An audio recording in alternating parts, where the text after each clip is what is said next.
Yuxuya Doğru kanalına xoş gəlmisiniz. Orta əsrlərdə Anadolu torpaqlarına qış düşəndə həyat sanki yavaşlayırdı. Amma tam dayanmazdı. Çünki yollar bağlansa belə insanlar yaşamağa, ticarət etməyə və hərəkət etməyə məcbur idi. Təsəvvür et, qar dizə qədərdir, külək üzü kəsir, dağ keçidləri buz bağlayıb və sən bir karvanın içindəsən.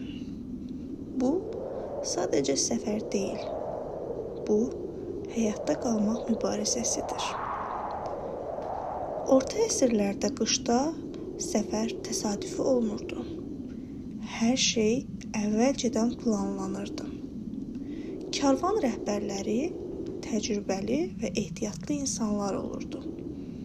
Onlar hansı yolun daha təhlükəsiz olduğunu, harada qarın daha az yağdığını, hansı keçidin bağlana biləcəyini yaxşı bilirdi. Yol seçimi həyat deməkdir. Səhv yol isə geri dönüşü olmayan bir risk idi.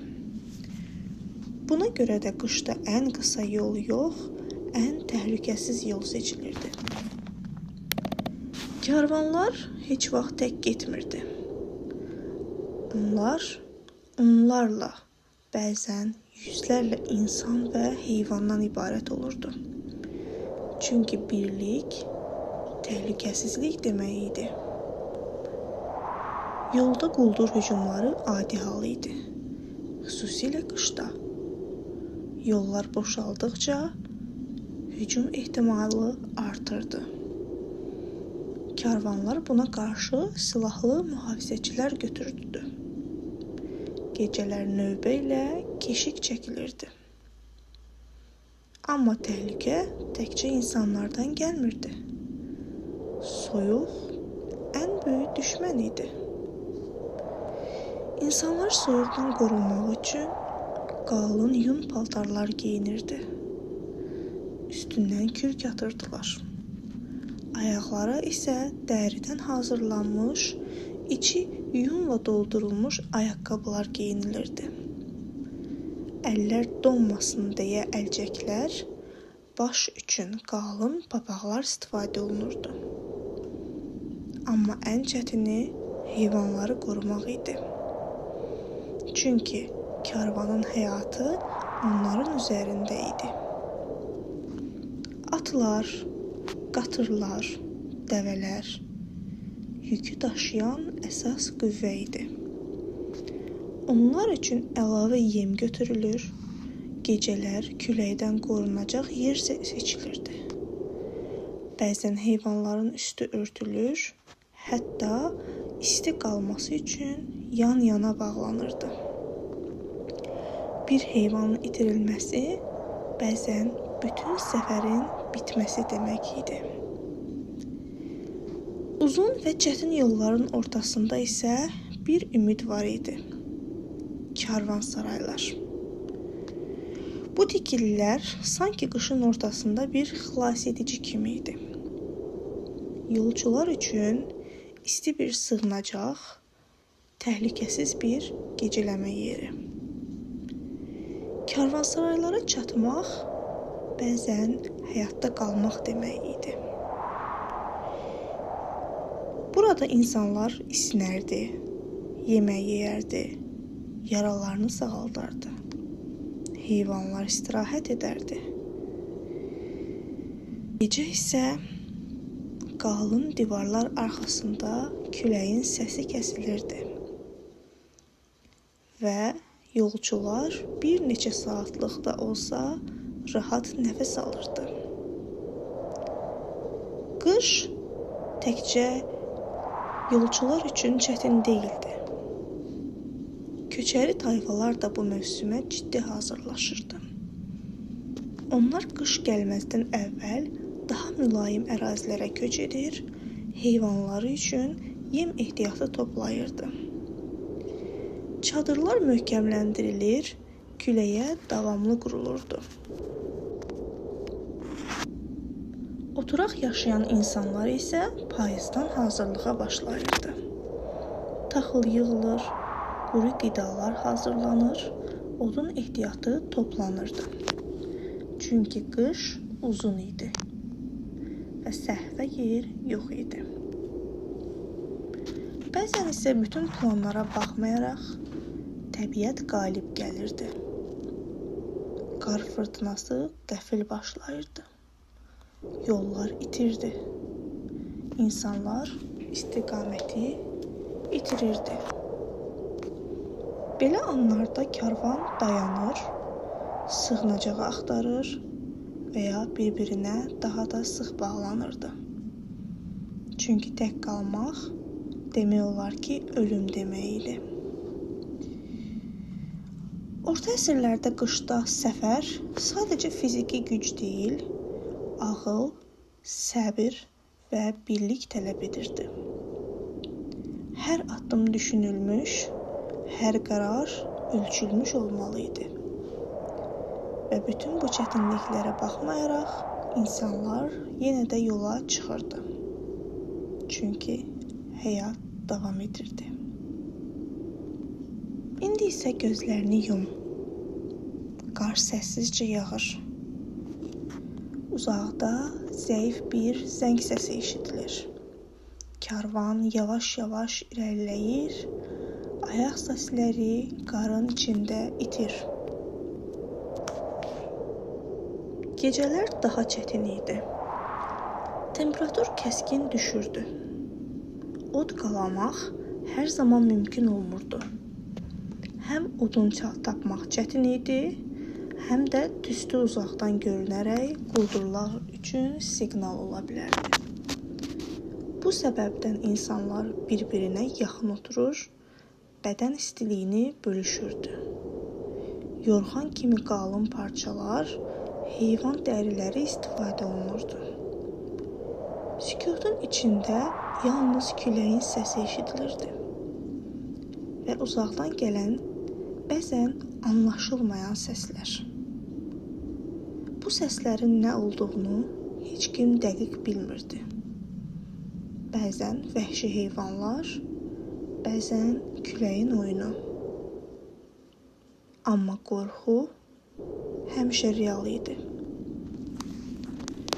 Karvanın içində həyat da vardı. Bu səfərlər təkcə ticarət deyildi. İnsanlar danışırdı, hekayələr paylaşırdı, bəzən mahnılar oxunurdu. Uzun yolları keçmək üçün ruh da güclü olmalı idi. Bəzən yaşlı yolcular əvvəlki səfərlərindən danışırdı. İtirilmiş karvanlardan, qar altında qalan yollardan və son anda xilas olan insanlardan. Bu hekayələr qorxulu olsa da bir şeyi xatırladırdı. Hazırlıqlı olmasan, bu yollar səni bağışlamaz. Qadınlar da bu həyatın içində idi. Onlar yalnız müşahidəçi deyildi. Kərvanlarda qadınlar yemək hazırlayır, uşaqlara baxır, bəzən isə kişilərlə birlikdə yük daşıyırdı. Köçəri tayfalarda qadınlar çadır qurmaqdan tutmuş, heyvanlara qulluq etməyə qədər bir çox işi öz üzərinə götürürdü. Qış onların 2 qat çətin işlər görməsinə səbəb olurdu. Bəzən karvansaraya çatmaq mümkün olmurdu. Belə hallarda insanlar müvəqqəti sığınacaqlar qururdu. Qar qazılıb içində yer açılırdı. Bu, küləkdən qorunmaq üçün ən sadə, amma ən effektiv üsullardan biri idi. Bəli, qarın içində gecələmək. Bugün qəribə səslənsə də, o dövrdə bu, həyatda qalmaq üçün normal idi. Yemək isə ayrıca bir məsələ idi. Uzun səfərlər üçün qurudulmuş ət, çörək, pendir və bəzən quru meyvələr götürülürdü. Su isə ya buzdan əridilirdi, ya da əvvəlcədən toplanırdı. İsti yemək tapmaq isə əsl nemət sayılırdı.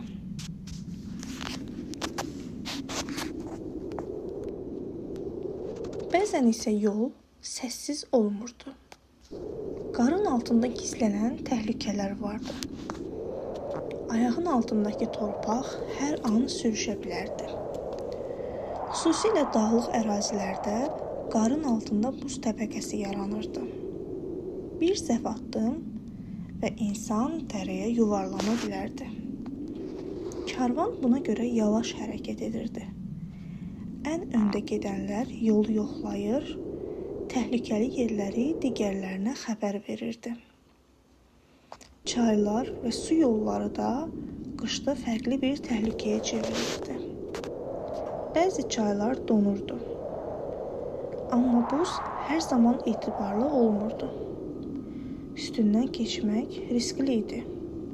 Buz qırılsa, insanı xilas etmək demək olar ki, mümkün olmurdu. Bu səbəbdən karvanlar ya dolanırdı, ya da ən dar və təhlükəsiz nöqtəni tapmağa çalışırdı. Bəzən isə saatlarla, hətta günlərlə gözləyirdilər. Karvan rəhbərinin rolu burada daha da önə çıxırdı. O, sadəcə yolu bilən biri deyildi.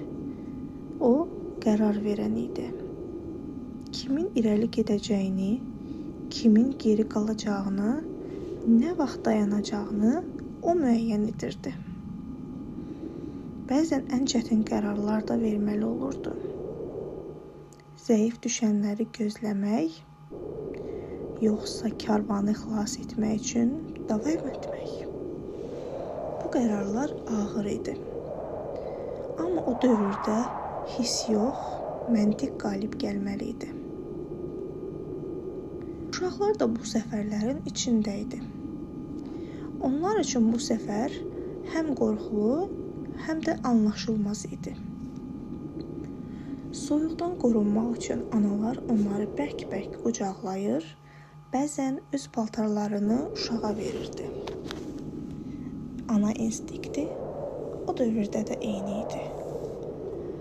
Qadınlar uşaqları sakitləşdirmək üçün nağıllar danışırdı. Bəlkə də o nağıllar qorxunu unutdurmaq üçün ən güclü vasitə idi. Bəzi gecələr isə göy tamam açıq olurdu. Ulduzlar o qədər parlaq görünürdü ki, sanki yerə yaxın idi. Karvan üzvləri bu ulduzlara baxaraq istiqamət müəyyən edirdi. Səma onların xəritəsi idi. Bugün GPS istifadə edən insan üçün bu çətin görünə bilər. Amma o zaman üçün bu həyati bacarıq idi. Tarixdə itən karvanlar haqqında çox hekayələr var. Qarla örtülmüş yolların altında qalan insanlar, heç vaxt tapılmayan izlər. Bu, o dövrün reallığı idi və hər səfərə çıxan insan bunu bilirdi. Buna baxmayaraq, insanlar yenə də yola çıxırdı. Çünki dayanmaq mümkün deyildi. Ticarət davam etməli idi, xəbərlər çatdırılmalı idi, bir sözlə həyat axmalı idi. Bu yollarla təkcə böyük karvanlar getmirdi. Bəzən bu yollara tək çıxan insanlar da olurdu. Məsələn, ucqar bir kənddə yaşayan bir kişi. Qış artıq ortasını keçmişdi. Evdə ərzaq ehtiyatları azalmışdı. Un demək olar ki, bitmişdi. Duz da az qalmışdı. Yağ isə tükənmək üzrə idi. Evdə isə onu gözləyənlər var idi. Yaşlı anası, atası və hamilə həyat yoldaşı. Bu səfər onun üçün seçim deyildi, məcburiyyət idi. Buna görə də Bir səhər tezdən yola çıxdı. Hava hələ tam açılmamışdı. Qar ayaq altında xırçıldayırdı. Atını hazırladı, az miqdarda yolluq yemək götürdü və səssizcə kənddən uzaqlaşdı. Qarşısında uzun, çətin və tək bir yol var idi. İlk saatlar nisbətən rahat keçdi. Amma dağlara yaxınlaşdıqca yol dəyişdi. Qar dərinləşdi, külək sərtləşdi. At hər addımını ehtiyatla atmağa başladı. Kişi isə tələsmirdi. Bilirdi ki, qış yolunda tələsmək səhv deməkdir. Günortaya yaxın yorğunluq hiss olunmağa başladı. O, özü də, atı da yavaşlayırdı. Yolluq yeməyindən biraz yedi, atına da verdi. Çünki bu səfərdə o tək deyildi. Atı olmadan bu yolu keçmək isə mümkün deyildi. Gün batmağa yaxın uzaqda bir tikili göründü. Bu bir han idi. Oraya çatmaq o gün üçün kifayət idi. Han sadə idi. Qalın divarları vardı. İçəridə başqa yolçular da vardı. Bəziləri tacir, bəziləri onun kimi kəndli. O gecə orada qaldı. Atını içəri aldı, yem verdi, özü isə isti bir yerdə oturub dincəldi. Çöldə külək ulayırdı. Amma divarların içində nisbi sakitlik vardı. Səhər yenidən yola düşdü. Bu dəfə yol biraz daha açıq idi. Şəhərə yaxınlaşdıqca izlər çoxalırdı və nəhayət şəhərə çatdı. Şəhər onun üçün başqa bir dünya idi. İnsan səsi, bazarın səs-küyü, malların bolluğu. Amma onun məqsədi aydın idi. Vaxt itirməməli idi. Özünə karvansarayda kiçik bir otaq tutdu. 1-2 gün ərzində bütün alış-verişi etməli idi. Çünki hər gün əlavə xərc və əlavə risk demək idi. Bazara getdi, un, duz, yağ, quru ərzaqlar, bəlkə biraz da ət aldı. Sonra isə ev üçün lazım olan xırda şeylərdən parça, iynə sap, düymələr aldı. Bəlkə anası və yoldaşı özlərinə yeni paltarlar tikə bilərdilər. Hər şeyi diqqətlə seçirdi və ən vacibi pazarlıq edirdi. Çünki onun pulu məhdud idi. Hər qəpiyi vacib idi. Bəzən satıcı ilə uzun-uzadı danışırdı. Qiyməti biraz aşağı salmaq üçün. Çünki o bilirdi. Bu səfər asan başa gəlməmişdi. Və geri dönüş də eyni dərəcədə çətin olacaq. 2 günün sonunda hər şeyi topladı. Yükləri atına yerləşdirdi.